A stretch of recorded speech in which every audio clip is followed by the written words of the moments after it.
بسم الله الرحمن الرحیم. سلامونه، مینه او درنښت مې قبول کړئ.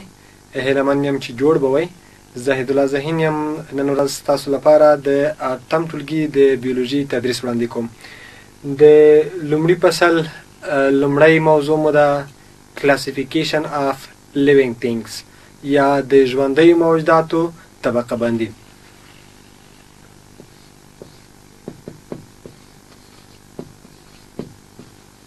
د ژوندیو موجوداتو طبقه بندي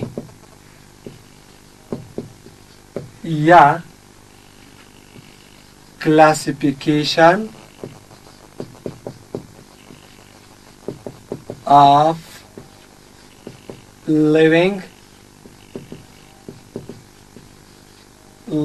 things.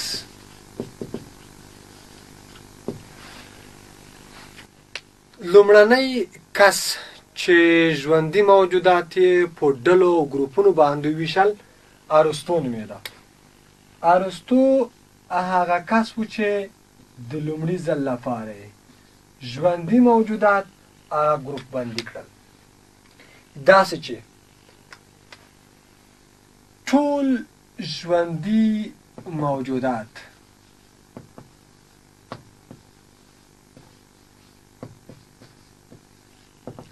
ارسطو په دوو ګروپونو باندې ویش کړل.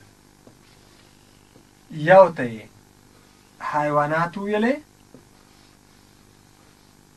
حیوانات،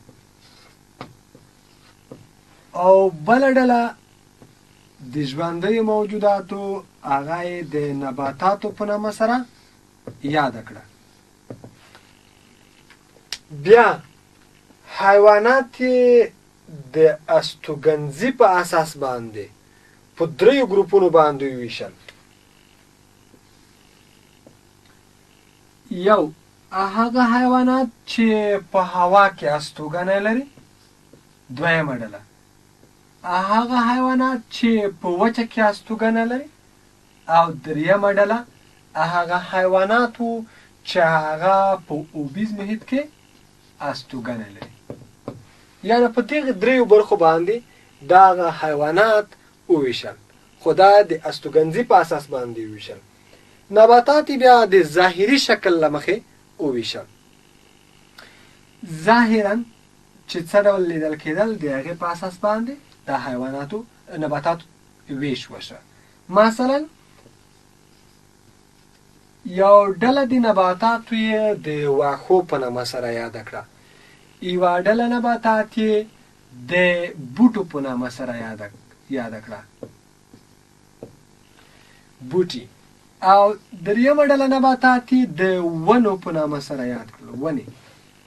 یعنې که اوس د دې تشریح داسې وشي چې حیوانات د استوګنځي په اساس باندې په دریو برخو باندې تقسیم شول. ټول هر هغه حیوانات چې په هوا کې الوزي یا په هوا کې استوګنه لري دا د هوا د حیواناتو څخه عبارت دي. بله ډله هغه ډله چې هغه په وچه کې استوګنه لري. ټول هر هغه حیوانات چې وچه کې استوګنه لري هغه د وچې د حیواناتو په نامه سره یادېږي.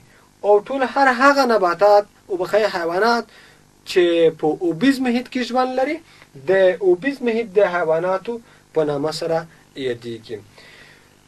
بل نباتات په دریو ګروپونو باندې ویشلي. واښه د نباتاتو د هغې ډلې څخه عبارت دي کوم چې ټیټ او کوچني قدونه لري، یوازې د ځمکې د مخ د پوښلو مسؤلیت لري یا د ځمکې مخې پوښلی وي. دویمه ډله نباتات هغه نباتات دي چې هغې ته بوټي ویل کېږي. د بوټي دا نسبتا واښو ته متوسط قدونه لري او ځکه ورته د دغه دویمه کټګورۍ کې یا دویمه ډله کې ځای ورکړی دی.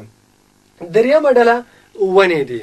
ونې نسبت بوټو او واښو ته لوړ جسمتونه لري. ځینې ځنګلونه یې ان تر 13 او 40 مترونو پورې اوږدوالی لري یا د نباتاتو جګوالی وجود لري. اوس راځو دې ته چې د وخت په تېرېدو سره دا خو د ارسطو طبقه بندي وه. کله چې وخت تېرېده نوي ژوندي موجودات هم کشف کېدل، هغه لیدل کېدل، مشاهده کېدل. نو په نتیجه کې د نوي ژوندي موجوداتو په کشف سره دغه طبقه بندي د کارلوس لینوس په واسطه باندې رد شوه، ځکه چې هغې په دې طبقه بندۍ کې ځای نه درلوده یا په هغه وخت کې دا کشف شوي نه و او ارسطو هم په نظر کې نه و نیولي. یو عالم په نوم د کارلوس لینوس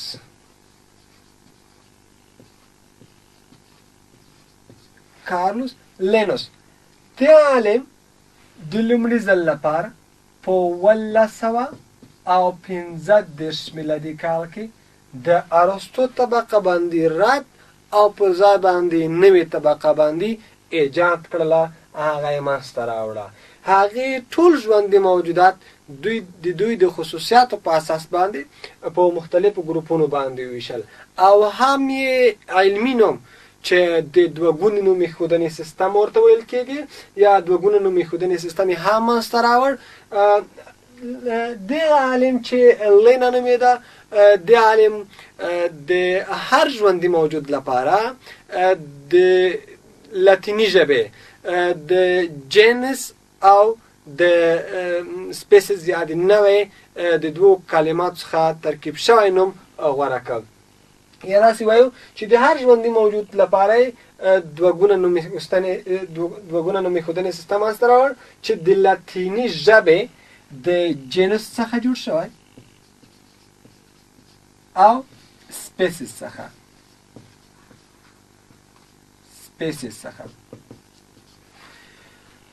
اوس د دې مثالونه وایو چې څه ډول. ښه، مثلا که موږ د سپین ګلاب علمي نوم ولیکو روزا البا، دا د سپین ګلاب علمي نوم دی، خو دا نوم له دوو برخو څخه ترکیب شوی دی. یوه برخه یې د لاتیني ژبې د جنس یا د جنوس او بله برخه یې د هغه د سپیسیز څخه عبارت ده. سپیسیز ګورئ، روزه د ګلابانو جنس دی او البه د ګلابانو هغه یوه نوعه ده چې هغه څه نومیږي؟ سپین ګلاب نومیږي. یو بل مثال هم وایو،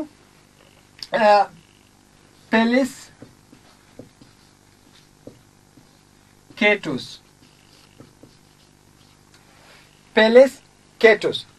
بیا هم د دوو لاتیني کلمو څخه ترکیب شوی. ګورئ، پلیس د لاتیني ژبې د جنوس او د څه څخه د همدا قسم سره د څه څخه د سپیسیز څخه.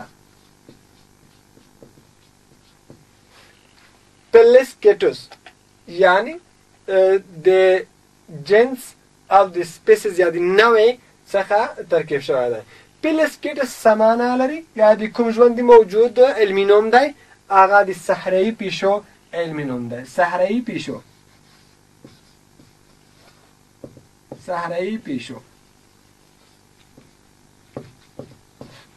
ګورئ، پلیس د پیشوګانو جنس دی او کیټوس هغه د پیشوګانو یوه سپیسیز ده، یوه نوعه ده.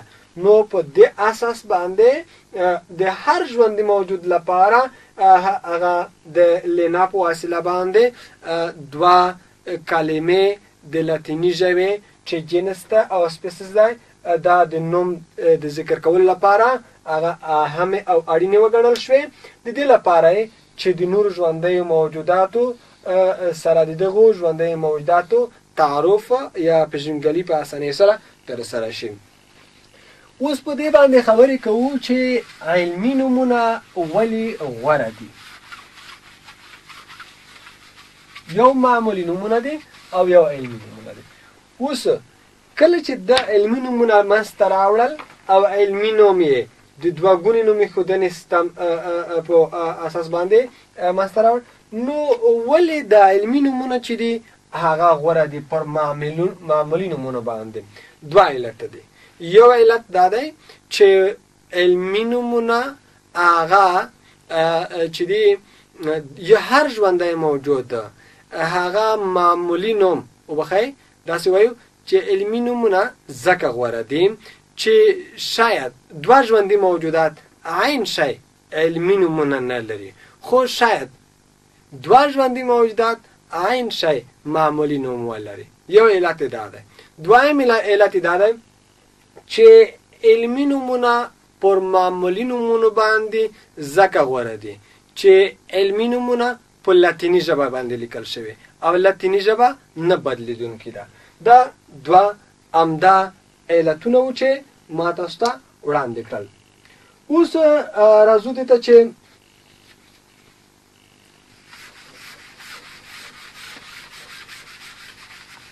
د طبقه بندۍ پوړونه یا سویې.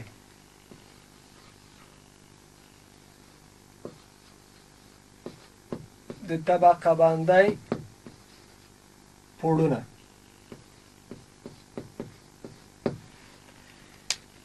یا سویې. اول دا لیکو چې نوه یعنی species. دویم پوړ هغه د طبقه بندۍ هغه جنس دی یا جنس. دریم پوړ هغه فامیلی ده یا کورنۍ ده، کورنۍ یا فامیلی. دریم پوړ هغه آرډر دی. وروسته یې تعریفو آرډر. پنځم پوړ د طبقه بندۍ هغه ټولګی دی، ټولګی یا کلاس. بل پوړ چې دی هغې ته پایلم ویل کېږي، پایلم.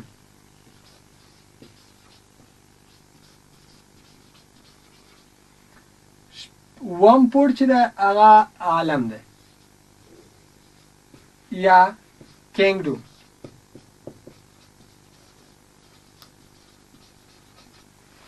دا اووه پوړونه طبقه باندې لري. دا چې د هر یو پوړ تشریح شي دا څه معنی لري؟ د دې د تشریح په خاطر باندې راځو تشریح ته یم. نوه که د ژوندیو موجوداتو دوه ډولونه یا دوه ژوندي موجودات یا دوه یا څو ژوندي موجودات که چېرته سره یو ځای شي او په یو ځای کېدو سره مثل یا اولاد تولید کړي دا به د ژوندیو موجوداتو نوع یا سپیسیز وي. بیا هم تعریفوم. که دوه یا څو ژوندي موجودات سره یو ځای شي او په یو ځای کېدو سره د مثل د تولید وړتیا ولري دا به نوع یا سپیسیز وي. دویم جنس. جنس د دوه که چېرته دوه یا څو نوعې د ژوندیو موجوداتو سره یو ځای شي او ورته خصوصیات ولري دا به جنس وي. خصوصیات یې باید څه ډول وي؟ سره ورته وي. دریم که د دوه یا څو ژوندیو موجوداتو جنسونه سره یو ځای شي او ورته خصوصیات ولري نو کورنۍ یا فامیلي به جوړوي. همدا شکل سره که چېرته دوه یا څو کورنۍ د ژوندیو موجوداتو سره یو ځای شي او په خپلو کې ورته خصوصیات ولري دا به آرډر جوړوي یا آرډر د کورنیو مجموعه ده. که چېرته دوه یا څو آرډرونه د ژوندیو موجوداتو سره یو ځای شي او په یو ځای کېدو سره به څه جوړوي؟ ټولګی جوړوي. یو خبره دا شرطه چې دوی به ورته خصوصیات ولري، داسې نه چې کورنۍ سره یو ځای کېږي شاید د نورو کورنیو ژوندي موجوداتو سره یو ځای شي او ورته خصوصیات ونه لري. نه، که چېرته دوه یا څو کورنۍ سره یو ځای کېږي او ورته خصوصیات ولري بیا به آرډر جوړوي. داسې نشي کېدای چې خصوصیات یې ورته نه وي. که چېرته دوه یا څو آرډرونه سره یو ځای کېږي په یو ځای کېدو سره به ټولګی جوړوي په هغه صورت کې چې دوی آرډرونو ترمنځ ورته خصوصیات وجود ولري. که چېرته دوه یا څو ټولګي د ژوندیو موجوداتو سره یو ځای کېږي نو ورته خصوصیات ولري او پیلم به جوړوي. که چېرته دوه یا څو پیلمونه سره یو ځای کېږي او په نتیجه کې به څه شی جوړوي؟ علم به جوړوي. بالاخره به علم جوړوي. نو اوس راځو څه ته د ژوندیو موجوداتو ویشنې ته چې په شپږو لویو علمونو باندې ویشل شوي دي. د نړۍ ټول ژوندي موجودات د شمال نه نیولې تر جنوبه پورې، د شرق نه نیولې تر غربه پورې د ټولو ژوندیو موجوداتو ویشنه، طبقه بندي، تقسیم بندي دا په کلاسیکه یا پخوانۍ طبقه بندۍ کې په شپږو لویو علمونو باندې د ژوندي موجودات ویشل شوي دي. خو اوس په ماډرن او عصري طبقه بندۍ کې بیا دا په پنځو علمونو باندې ویشل شوی دی. اوس لومړی د شپږو علمونو یادونه کوو، وروسته درته وایم چې د ماډرنې او د کلاسیکې یا د عصري او د نوي طبقه بندۍ ترمنځ فرق څه شی دی.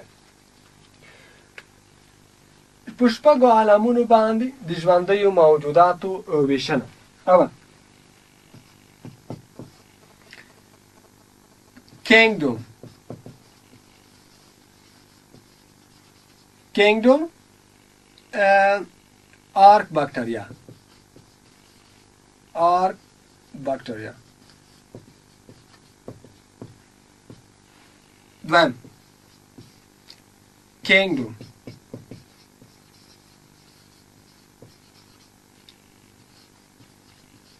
یو بکټریا.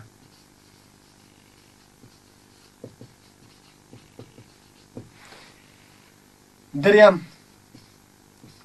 کینګډوم وبخئ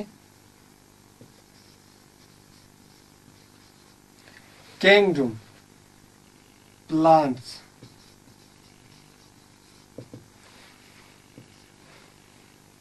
څلورم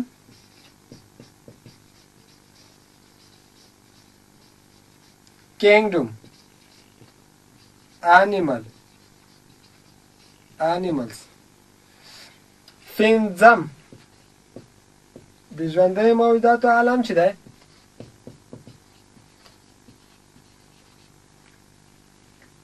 وبخئ kingdom protista.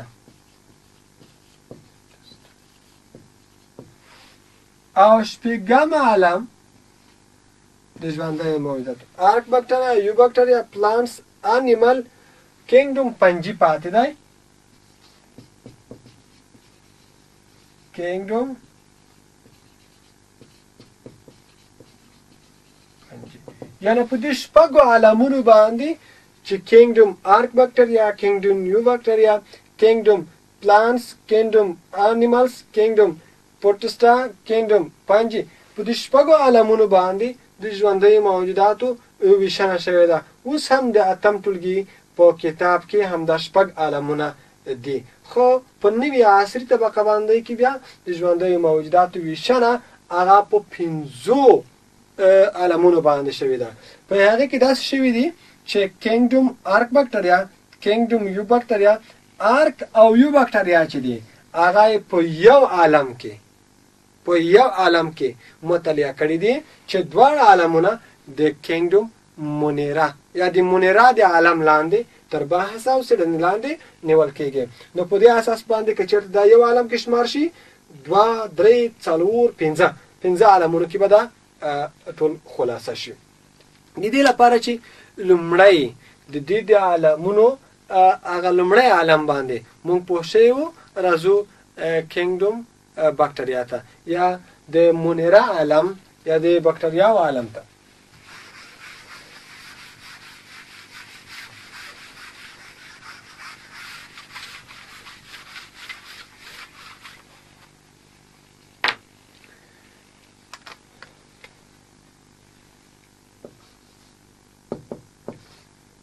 bacteria.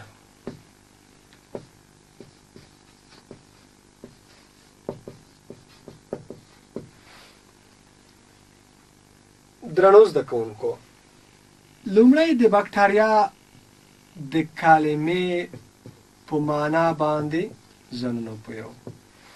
دا د بکټریا کلمه د یوناني ژبې د بکټریم نه اخیستل شوي او معنا یې د څاڅکي ده یا ډراف.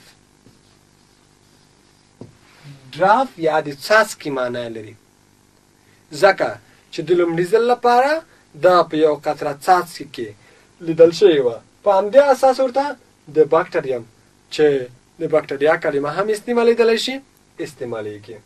بکټریا کوم خصوصیات لري؟ په خصوصیاتو باندې بحث کوو. بکټریا یو حجروي ژوندی موجود دی. یو حجروي ژوندی موجود دی.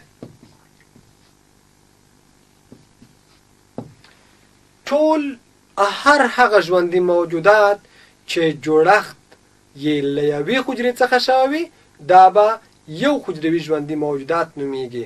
په بیولوژیکي ژبه کې ورته د یونیسیلولر ارګانیزمز کلمه هم استعمالیږي. یونیسیلولر ارګانیزمز یو حجروي ژوندی موجود چې جوړښت یې له یوې حجرې څخه شوی. څومره بکټریاوې چې په محیط کې وجود لري جوړښت یې له یوې حجرې څخه شوی دی. بکټریا پروکاریوت ژوندي موجودات دي. بکټریا پروکاریوت دي. پروکاریوت لکه مونږ وایو پروکاریوت. پرو د لاتیني ژبې کلمه ده. معنا یې څه شی ده؟ معنا یې ساده او ابتدایي ده. د ساده یا ابتدایي معنا لري. او کاریوت څه معنا لري؟ دا د کاریوت کلمه د کاریون نه اخیستل شوې ده. په څه په معنا سره ده؟ دا د هستې په معنا سره ده. مجموعي پروکاریوت معنا دا شوله چې پروکاریوتیک سیلز یا پروکاریوت حجرات هغه حجرات دي چې ساده او ابتدایي هسته ولري. راځئ چې په ساده او ابتدایي هسته باندې ځانونه پوه کړو چې ساده یا ابتدایي هسته څه معنا لري.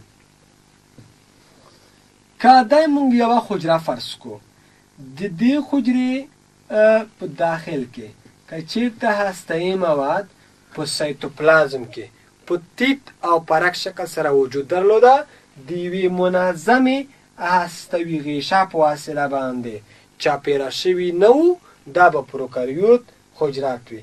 دا به ساده او ابتدایي حجرات وي. تعریف یو ځل بیا کوم. پروکاریوتیک حجرات عبارت له هغو حجراتو څخه دي چې هستوي مواد د هستوي غشا په واسطه باندې نوي پوښل شوي. هستوي مواد په سایتوپلازم کې په تیت او پرک شکل سره وجود لري یا قرار لري.